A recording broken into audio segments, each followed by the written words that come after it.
live at 11:05 on BC. This is Spirit Cars, and we're going to be putting a spindle together. But I have to give an advisory. I know I got busted on the axle thing. Somebody misspelled it, although she didn't misspell it. She thought I was going to do a triple axle coming in, so she spelled it correctly for that. But we're actually going to work on the axle of a T-bucket. So anyway, this is a spindle. Our camera person didn't know that until we just started it. She didn't know how to spell spindle correctly. So if it's spelled incorrectly, let us know. I mean, make sure you let us know. And this will be a bearing adapter. And these are the bearings.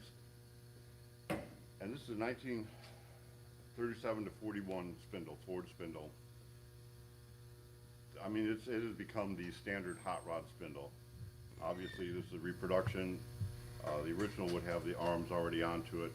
So it'll have bolt-on arms and all that, except we're going to push this bearing adapter on because we use a modern caliper. When I say modern, it'll be a GM caliper and rotor. So I got to push this on so I can put a different rotor on it. And I have a press here, which makes that very handy. Also, the heating and cooling process, if you heat one part and cool the other, this will shrink and that'll expand and it'll be also go on there a little easier. Since this is painted already, probably not a bad idea. We've made this little, pretty simple little press. I mean, it's all we use it for is putting these pieces on. Got a little tube. Doesn't have to be real complicated.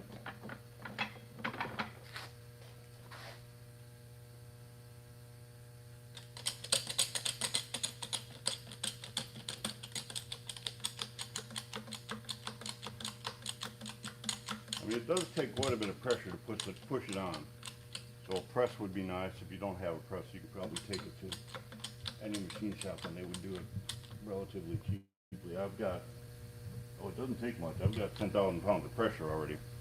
But you can feel once it stops, it hits the bottom, it stopped, it's on.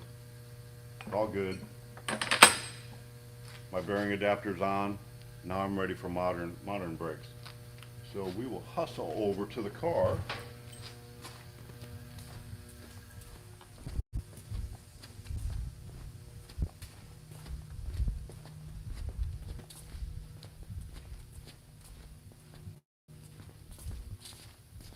Live. So we're live. We could have edited that out, but obviously, since we're live, we didn't. So we use a Super Bell.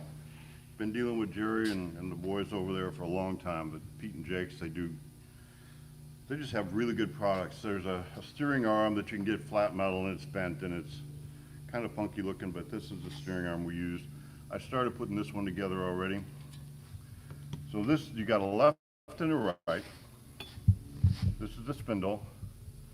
So I like the grease zerks to be up front. And now depending on the spindle you get, some of the grease zerks are in the back here, some are here and there. Now there's several different people that make the spindles. Again, we use the Pete and Jake's on this one. So Pete and Jake's, we're just been a dealer for them a long time and pretty pleased with what they do.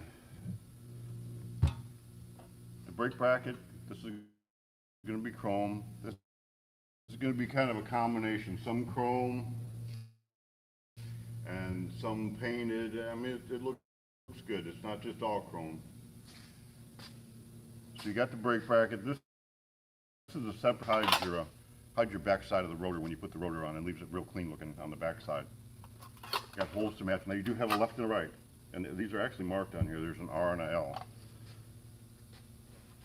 So they go onto the spindle. This would be the top. You can kind of see there's a bit of an angle on there. It's not straight. The axle's a little bit angled back.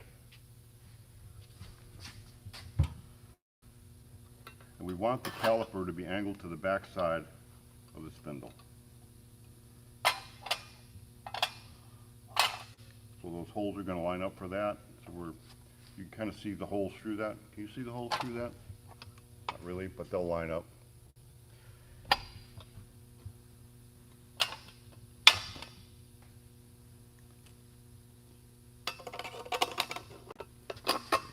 Now what I'm going to do, I'm just going to put it together to get it started. Since I'm not going to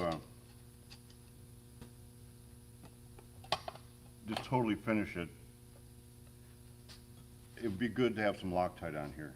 And so what I'm going to do, I'm just going to put it all together, and once I get it pulled tight, I put it on, I'll probably pull some bolts off one at a time, put the Loctite in and tighten it back up. There's two ways to steer the car.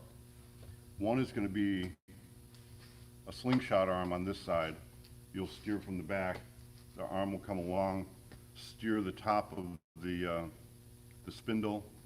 Then this steering arm is for the little bit, in my opinion, but hot rodding is about a lot about opinions anyway. Hold on. Okay. Okay, my back? All right. So on cross steer, what you're going to do is you're going to steer the right side. So your steering arm on the right side then would have two holes. So the second hole would be where your steering arm goes, and then the drag link would go to the other side, and your right wheel would steer your left wheel then. Hopefully that made some sense. There is a argument that goes on. If you use slingshot steering, you're going to get bump steer. Okay, for all you mathematicians out there that are or machinists that deal in the hundreds and thousands, okay, technically yes, you'll get a bump steer just because of the angle. When it bounces, it's going to move the one wheel farther and it'll move a little bit. But in reality, the amount of bump steer that you get is so insignificant, so minor, so unnoticeable, so unless you're a to see a bump steer. Unless, of course, you're doing some significant off-roading, like you just hit a ditch and you're about to fly down the side of a mountain here in the Arkansas, and your front end is traveling this much, like you got a four-wheeler. Now that will increase the amount of travel for your angle and increase the amount of potential bump steer. But that being said, the amount of travel on your front end, even if I get on here and jump on it going over a bump, you're probably not going to travel your front end more than, I'm making this number up, but I'm probably going to be close. I bet it don't travel more than an inch or inch and a half. I don't remember the spring rate up front offhand. We use a 150-pound spring rate in the back, generally, for our coilover shocks. Okay, so I'm looking good, and don't get frustrated if you get confused which one goes here, if it goes in the back or goes up here or goes back and forth. You know, generally I still have to think about it. But so my spindle's here. My rotor's going to go onto the outside. My caliper will go on here. My steering arm comes up under here, and it's go to the back. So be very, very careful when you put your steering arm on. If you cross-thread this, and it will easily cross-thread, you've got a big mess. You plan on buying new steering arms. So get one started. Make sure it's started good, and then before I even get close to tightening it, I like to start the other side.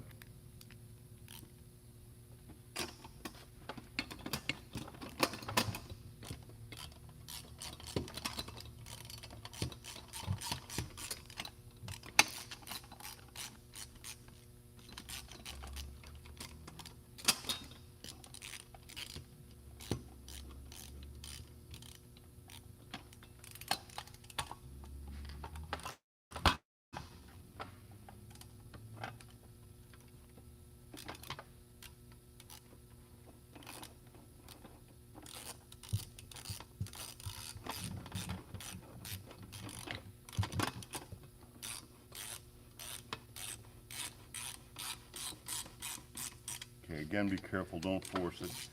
What's going to happen, this is going down, I should have showed you that beforehand, but this brake bracket here is going down over a collar, and it's going to be with the paint and the chrome, it's going to be very tight. So with no paint and no chrome, it fits on almost exactly. So it's going to press it on as you're going to pull these four bolts. So tighten them, kind of tighten it, tighten it, tighten it. Don't get one over tight and leave the whole thing in a bind. So try to pull it in all together. And again, once I get this all together now, I'm going to go ahead and take this out one at a time. It'll be where it goes. I want to put some Loctite on that. You don't want your steering arms to come loose. after we get this, see, I'll take you kind of into the brakes, but we won't finish all brakes. We've got, this is a GM setup. We're gonna use a GM rotor. And Super Bell has pretty good instructions. They're in the box. And I think, in fact, I have them right here.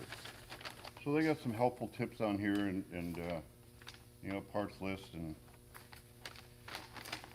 if I'm using a GM caliper, I'm going to have to change the inner race. I'm sorry, if I'm using a GM rotor.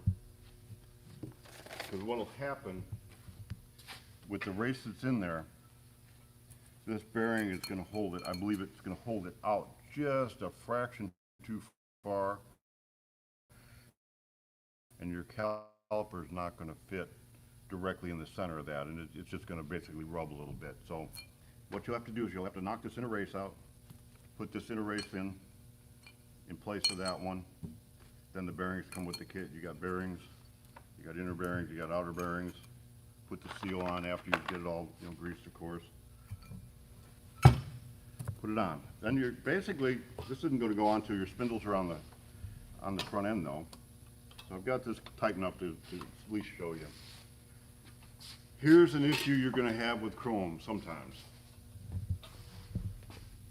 There's a couple different kingpins. This is a basic one. They've got one with an aluminum cap on it. This kingpin should drop right in there. I mean, it should drop right in there and be tight, but do not drive it in with a hammer. I mean, let me repeat that. Do not drive it in with a hammer, even if it's tempting. Don't do it. On an original type spindle, matter of fact, they may come in the kit. They do.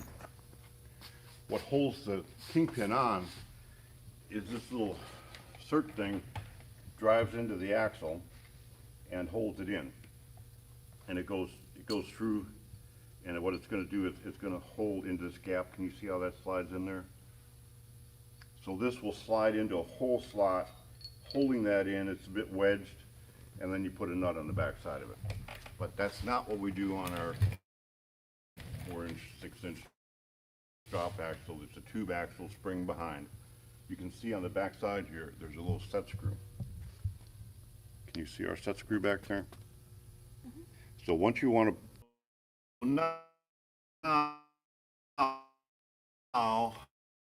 gonna have to take a hone. I'm gonna have to take a hone, get a little oil, put my hone in here, and I'm gonna hone this cylinder, this boss up here. I'm gonna hone it up and down. I was gonna get a drill, show you how to do that, but it's just a matter of, you get your chair, put some good music on, and you're doing one of these, honing up and down, honing up and down. Don't let your hone come all the way out the bottom. You'll bust your stones, but have to do that for a while. Get the kingpin fitting good. The kingpin will go through your spindle. There's already brass bushings in there. See how easily that slides.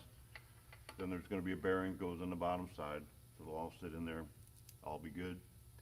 That's pretty close. Maybe tomorrow, I think, since we've been following up on this one, I believe tomorrow we may go ahead and bolt the rest of the master cylinder together, bolt the steering arms on.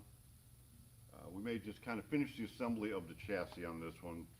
Put the steering arms, the drag links, the panhards, that can all be done. We used to do I guess you'd call it a publicity stunt. Some of you who are watching may have even helped me do it. We go all over the country and we build a car at a show. And I'd get volunteers from the crowd and we would have this thing all blown apart. You're done. Make sure it's tight. Go over it again, make sure it's tight. I can't say that enough. Tight, everything tight. Got to be tight. 5 to 7 degrees, this will be leaning back. Your axle will be leaning back. You can adjust that. I believe we talked about it when we did the axle. Your toe in, when we put the drag link on, I'll describe that, but there's some controversy even in the shop. Do we want an 1/8 inch in? Do we want an 1/8 inch out? Do we want it straight? I mean, everything's tight, no leaks. So that's about it for today. We're moving ahead. I think we've actually done 3 videos in a row of putting a suspension together. Do another 1 or 2 and we should have this thing together and we'll put them together as a block. Who knows? We may even edit it together as one, or do it again and make an edited version available. So that's it for today. I hope everybody is well. I don't have any words of wisdom for today. I see this. Stainless. Make sure you put anti-seize on that. If you put a nut on stainless or chrome, it's going to run into problems. But yes, there's a place for all of those. They kind of contradict each other, but best news I got is this is the day tomorrow.